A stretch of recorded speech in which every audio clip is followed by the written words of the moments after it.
చెప్పాలా? మీతోనా? ఏముంది? ఏం లేదు. ఏం లేదు. నాన్న చెప్పు.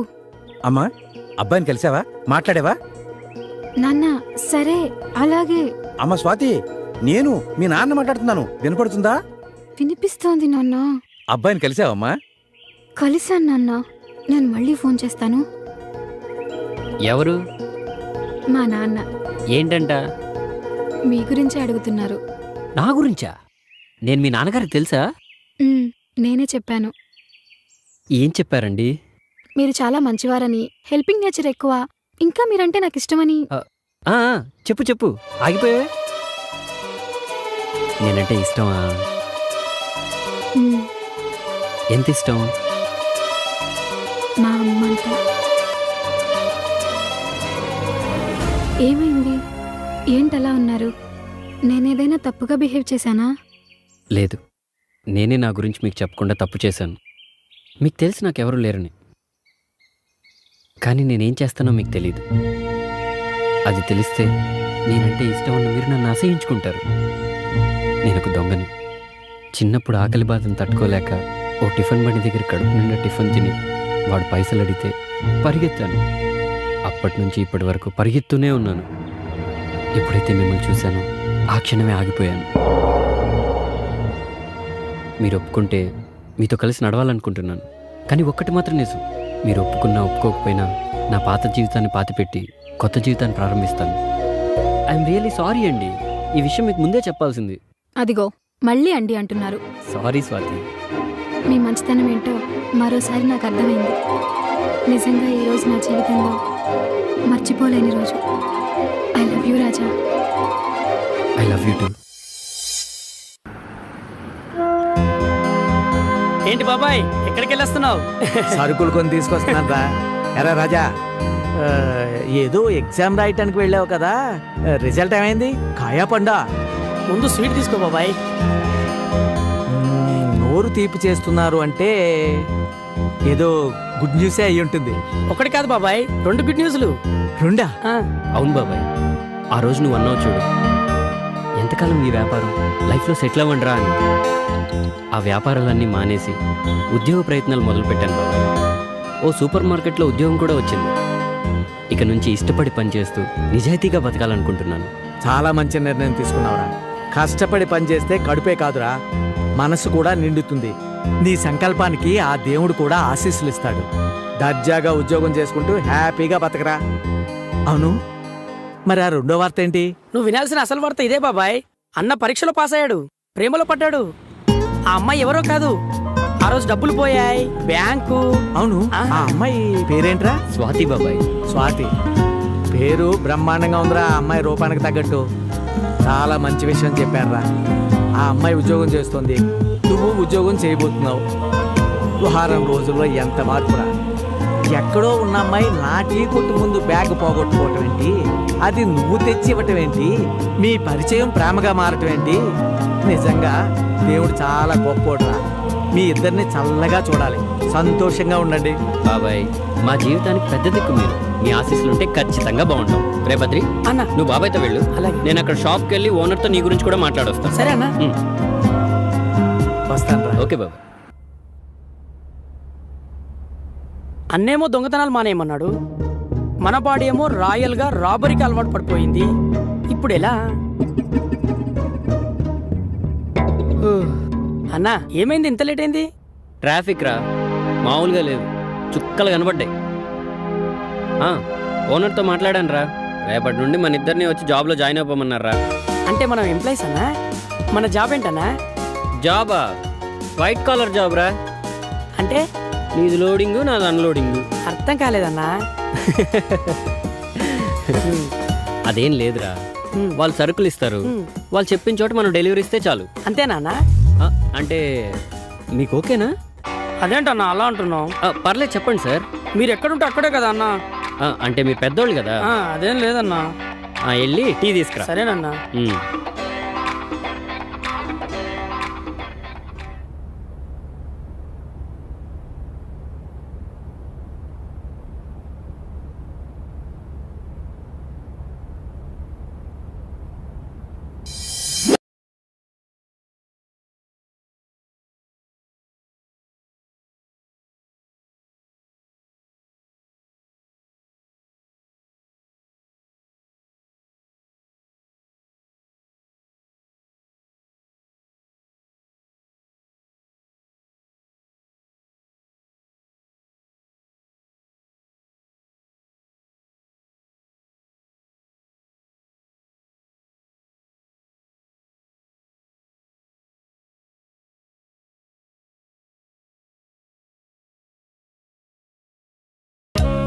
కృష్ణ నీకు ఒరే పొట్టి పొట్టడా ఏంటమ్మా పొట్టి ఎక్కడ సచ్చావురా పొట్టడా? నా పేరు చిట్టిపట్టి కాదండి, బైగన్. ఏడ్చేవలే గాని ముందు కృష్ణుడికి ఏమైందో చూడరా వెళ్ళు. దీంట్లోనే ఫిగర్ అనుకొని ఫీల్ అవుతున్నాడు. చిచ్చి చిచ్చి గోపిక అనుకొని ఫీల్ అవుతున్నట్టున్నాడు.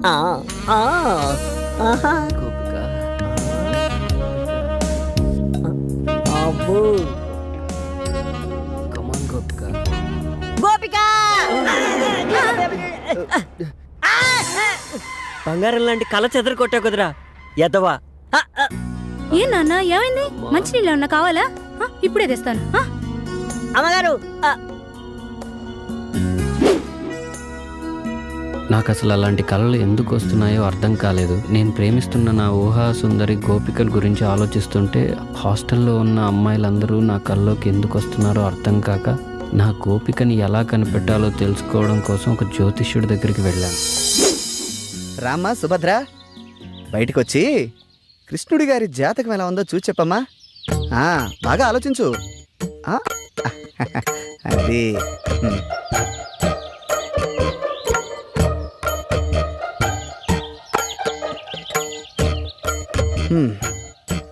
చూడాయనా, నువ్వు చెప్పిన వివరాలను బట్టి మరియు నీ జీవితాన్ని క్షుణ్ణంగా పరిశీలించిన తర్వాత నీ సమస్యకు ఓ సమాధానం గోచరిస్తోంది. సాధారణంగా స్త్రీలలో మగవారిని ఆకర్షించే గుణాలను బట్టి మన పూర్వీకులు పద్మిని, శంకిని, హస్తిని, సిద్రిని అని 4 జాతులుగా విభజించారు. ఇప్పుడు నువ్వు చెబుతున్నటువంటి ఆధారాలను బట్టి నీ ఊహాసుందరి పద్మిని జాతికి చెందిన స్త్రీలా కనిపిస్తోంది. ఈ జాతి స్త్రీలను గుర్తించడం కొంచెం కష్టమైన పనే. ముఖ్యంగా వారి శరీరం నుంచి మగవారిని సంమోహితుల్ని చేసే ఒక రకమైనటువంటి పరిమళం వెదజల్లుతుంది. అవునా? కాబట్టి నీ కలలోకొచ్చిన ఆ అమ్మాయిలు విడిచిన వస్త్రాలను వాసన చూస్తే నీ ఊహాసుందరెవరో ఇట్టే తెలిసిపోతుంది. సరే. జ్యోతిష్కుడు నాకు చెప్పిన పని చేద్దామని హాస్టల్లో అమ్మాయిల రూమ్లోకి వెళ్ళాను.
ఏంటి కృష్ణ అంత చిన్నగా వస్తున్నావు? నేనే ఎలా గుర్తుపట్టావు? చంద్రుడు రావడం వెన్నెలకు ఎవరైనా చెప్పాలా?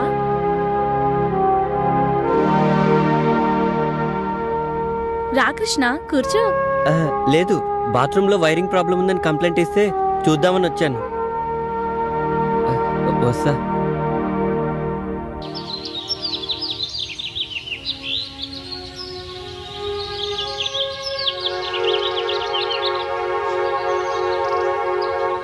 ఆగమ్మా. ఎందుకు? నీతో పనుంది. నాతో మీకు పని ఏంటి? తప్పుకోండి. ఒక్కసారి ఇది చూడు.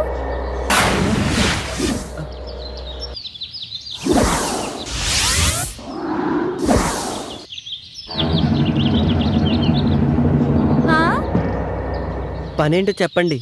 పద రూమ్లోకి వెళ్దాం.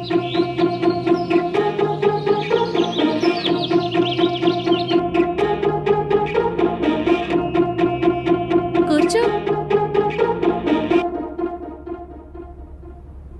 మేము నిన్ను కొన్ని క్వశ్చన్స్ అడుగుతాం. ప్రతి క్వశ్చన్ కి ఆన్సర్ సరిగ్గా చెప్పకపోతే నువ్వు నీ వంట మీద నుంచి ఒక్కొక్కటి తీసేయాలి. ఆన్సర్ కరెక్ట్ గా చెప్తే మావి ఒక్కొక్కటి తీసేస్తాం. నేను ఆడను.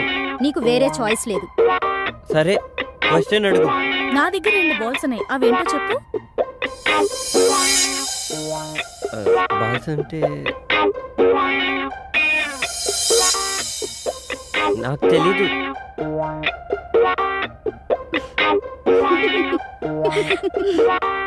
I balls. పని ఉన్నప్పుడు పెద్దగా అవుతుంది, పని అయిపోయిన తర్వాత చిన్నగా అవుతుంది. ఏంటది? అది అది అది అది కూడా తెలీదా? గొడుగు. చక్క విప్పు.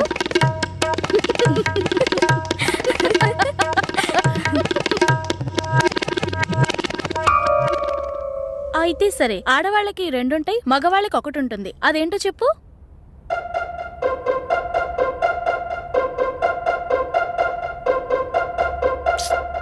అది కూడా తెలీదా?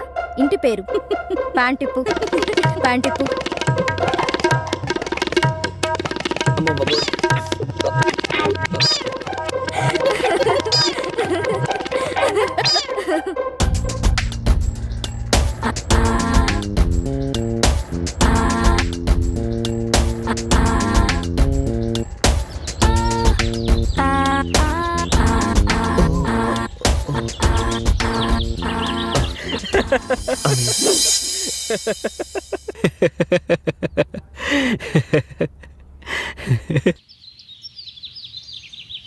ఎక్కడికమ్మా పొద్దున్నే బయలుదేరావు?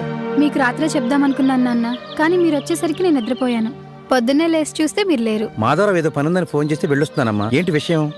ఆయనకు జాబ్ వచ్చింది నాన్న, గుడికి వెళ్దామని బయలుదేరాను. గట్టిగా అనుకో, దానికి తెలిసిందంటే ఇల్లు పీకి పందిరేస్తుంది. సరే వెళ్ళరా, అబ్బాయికి నా కంగ్రాట్స్ చెప్పు. సరే నాన్న, అట్నుంచి ఆఫీస్కి వెళ్ళొస్తాను. అలాగేనమ్మా. పిచ్చి తల్లి, సంతోషం వచ్చినా దుఃఖం వచ్చినా ఓర్చుకోలేదు. దేవుడా, నా బిడ్డను చల్లగా చూడు.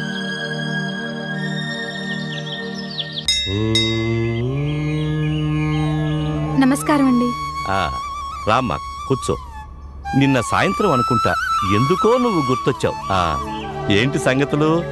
చాలా సంతోషంగా కనపడుతున్నావు. అవునండి, నిజంగానే చాలా సంతోషంగా ఉన్నాను. అంతా మీ ఆశీర్వాదం వల్లే. నాదే ఉందమ్మా, అంతా భగవంతుని దయ. ఎప్పుడూ చూడని సంతోషం నీ మొహంలో స్పష్టంగా కనిపిస్తోంది. ఇంతకీ ఆ అబ్బాయి పేరేంటి? అది మీకెలా తెలుసండి? మీ వయసులో ఉన్న అమ్మాయిలు మనసులో నవ్వుకునేది 2 సందర్భాల్లోనే.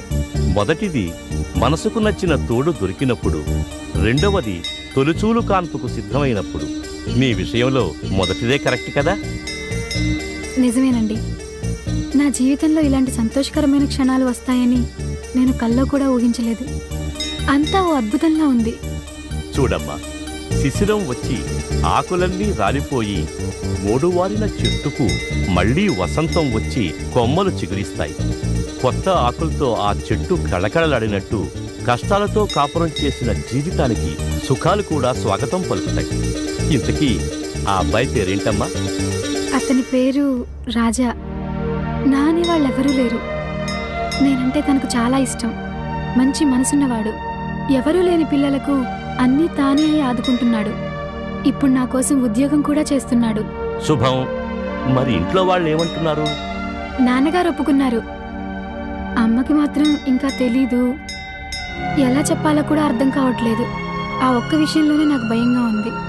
భయపడకమ్మా, మీ ఇద్దరికీ రాసిపెట్టి ఉంటే ఎవ్వరూ ఆపలేరు.